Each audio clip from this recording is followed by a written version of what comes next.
ওতে তো আমরা আগে ওলা হইতা বলে আমরা 5 মিনিট লাগে বনি জমাই দেন আপনি বললেন আমরা বনি জমাই দেন আর বাকি আর কাম নাই আপনার তে তো আপনার বাইরে এখন আমরা যাই আর গিয়া এখান হইলে আপনার আপনার এক বছরে জি না আপনি এক বছরে মাতি তো আমি বহু বছরে মাতি আর আপনারা যদি এক বছর একটা মিনিট জমলই না ভাই সাহেব সম্পর্ক কিটা কইতে পারিয়েন না আপনারা যদি আপনার বনি জামাই লাগে তো বনি জামাই সামনে দিব আমরা সব অমুকা গাড়ি আছে লইয়া যাই কিটা কই না না ওতে তো আমরা আগে ওলা হইতা বলে আমরা 5 মিনিট লাগে বনি জমাই দেন আপনি বললেন আমরা বনি জমাই দেন আর বাকি আর কাম নাই খানা কিতা কইছেন ইলা কখ নাই মাটানো আপনি ঘুরে মাতিলা জি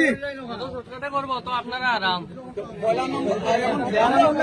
এখন আমরা আমি এখন প্রশ্ন করতে পারি আপনারা প্রশ্ন করছেন আমরা ওয়েলকাম করবেন লাগে আমরা দাওয়াত দিছই নাইবার লাগি রসিদ বললাম আমার টাঙ্গাই লাগে তার লাগি তো বইয়া